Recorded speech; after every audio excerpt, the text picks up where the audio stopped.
ரதிய காடுப்படியில் இன்றைக்கி முள்ளங்கி சாப்பிடாத குழந்தைங்களுக்கு முள்ளங்கி எப்படி உடம்புல சேர்த்துடலான்னு பாருங்க.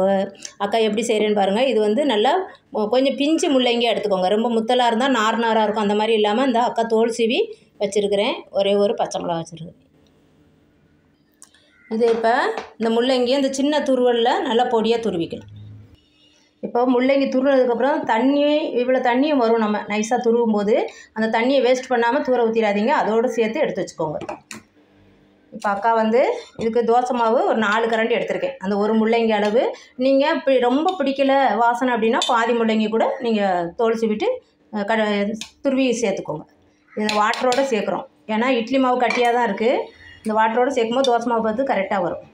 ஒரு பச்சை மிளகா எடுத்திருக்கேன், மீடியம் சைஸு. குழந்தைங்கன்னா பச்சை மிளகா போடாதீங்க. கொஞ்சமாக விதையெல்லாம் தட்டிட்டு பாதி பச்சை மிளகா சேர்த்துக்கோங்க, போதும். குழந்தைங்களுக்கு கொடுக்குறாருந்தா. இது கொஞ்சமாக சால்ட்டு. இது எதுக்குன்னா அந்த முள்ளங்கிக்கு நம்மளுக்கு எப்போவுமே தோசை மாவில் இட்லி மாவில் எப்போவுமே சால்ட்டு போட்டு நம்ம கரைச்சி வச்சுருவோம். அதனால் கொஞ்சமாக தான் அக்கா சேர்த்துருக்கேன். இப்போ இதெல்லாம் கரைச்சி பார்த்துட்டு நீங்கள் தண்ணி தேவைப்படுது தோசைக்கு அப்படின்னா இன்னும் கொஞ்சம். இப்போ அக்காவுக்கு பாருங்கள் ரொம்ப கெட்டியாக இருக்குது, கொஞ்சம் தண்ணி தேவைப்படுது. கொஞ்சம் தண்ணி ஊற்றி நம்ம மறுபடியும் கரைச்சிக்கணும். இப்போது ரொம்ப தண்ணி ஆக்கிடாதீங்க. முள்ளங்கி வந்து தோசைக்கல்லில் ஒட்ட ஆரம்பிச்சிடும். இந்த அளவு பார்த்துக்கோங்க. நம்ம தோசை இழுக்கணும்ல, அதனால் இழுத்து நம்ம தோசை ஊற்றுற அளவுக்கு பார்த்துக்கணும். போதும், இந்த அளவு போதும். இப்போ முள்ளங்கி தோசை சவு சாம்பாருக்கு அக்கா தாளிச்சிட்டேன். இப்போ இந்த சாம்பார் ரெடி ஆயிடுச்சு, தூக்கி ஊற்றேன்.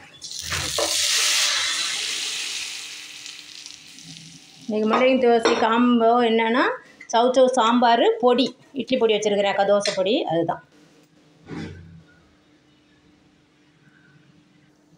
அவ்வளோதான், சாம்பார் ரெடி ஆயிடுச்சு. கொஞ்சம் நேரம் மல்லித்தலை தூவி அப்படியே கப்புன்னு மூடி வச்சிடலாம். அப்போ தான் வாசனை அப்படியே இருக்கும். அடுப்பை ஆஃப் பண்ணிவிட்டு அவ்வளோதான், மூடி வச்சாச்சு. அக்கா அடுப்பில் ஒரு தோசைக்கல் காய வச்சுட்டேன். தோசை ஊற்றுறதுக்காக நல்லா மாவை எப்படி கலக்கிக்கோங்க. கலக்கிக்கிட்டு கொஞ்சம் கெட்டியாக ஊத்தப்பம் மாதிரியே ஊற்றுங்க. நல்லா தேய்ச்சி விடலாம். ஊத்தப்பம் மாதிரி ஊற்றுனீங்கன்னா கொஞ்சம் நம்மளுக்கு பெரட்டுறதுக்கு நல்லாயிருக்கும். கொஞ்சம் ரொம்ப மெலீஸாக எடுத்து விட்டிங்கன்னா கருகிற மாதிரி ஆகும். இதனுடைய நம்மளுக்கு இதில் இருக்கிற மருத்துவ குணமே போயிரும்பா. முள்ளங்கிலாம் அவ்வளோ நல்லது உடம்புக்கு. அவ்வளோதான். அக்கா எவ்வளோ கெட்டியாக ஊற்றிருக்கேன் பாருங்கள். கொஞ்சம் ஆயில் ஊற்றிக்கோங்க. குழந்தைங்களுக்குன்னா கீ ஊற்றி செஞ்சு கொடுங்க. இது என் ஹஸ்பண்டுக்காக ஊற்றுறேன். அவங்களுக்கு சுகர் ப்ரெஷர்லாம் இருக்கிறதுனால நான் ரொம்ப ஆயில் சேர்க்க மாட்டேன் அக்கா. இதுவே அதிகம்தான். இது அப்படியே வேகட்டும். அவ்வளோதான். இப்போ அப்படியே திருப்பி போட்டுக்கலாம். எப்படி ஹோல்ஸாக வருது பாருங்கள். நல்லா ஸ்மூத்தாக மெத்துன்னு இருக்கும். இப்போ கொஞ்சமாக லைட்டாக வேணால் ஆயில் விட்டுக்கோங்க. கொஞ்சம் சிம்மில் வச்சுருங்க பரட்டி போடும்போது. அப்போ தான் ரொம்ப கருகாமல் இருக்கும். நம்மளுக்கு அந்த முள்ளங்கியுள்ள சத்து அப்படியே கிடைக்கும். அவ்வளோதான், எடுத்துடலாம். இப்படி லைட்டாக அமைக்க பார்த்தீங்கன்னா லைட்டாக மாவும் முள்ளங்கியும் சேர்ந்து வேகாமல் இருந்தால் அப்படி பொதுன்னு தெரியாது. இந்த பாருங்கள், அமுக்குனா அது எதுவுமே வரல, மாவு வெளியே வரல. அவ்வளோதான், முள்ளங்கி கல் தோசை ரெடி. ரொம்ப ரொம்ப ரொம்ப சூப்பராக டேஸ்டியாக நல்ல சத்தாக முள்ளங்கி சாப்பிடாத குழந்தைங்களுக்கு பெரியவங்களுக்கு எல்லாம் இதை செஞ்சு கொடுத்துருங்கோ. அவ்வளோதான். இன்றைக்கி முள்ளங்கி தோசைக்கு பொடியும் அக்கா அன்றைக்கி வீட்டில் அரைச்ச பொடி, அப்புறமா சாம்பார். இது வந்து நம்ம வீட்டில் அரைச்ச மாவில் செஞ்சிங்கன்னா தான் நம்மளுக்கு ரொம்ப ஹெல்த்தி.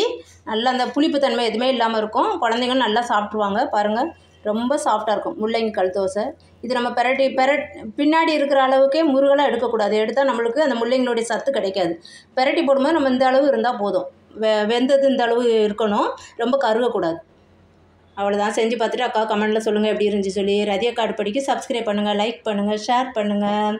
ஹெல்த்தியாக குழந்தைங்களுக்கு எப்படி நம்ம என்னென்ன காயெல்லாம் சாப்பிட்லையோ அது எதில் சேர்க்கலான்னு சொல்லி ஐடியா பண்ணிடலாம். தேங்க்யூ.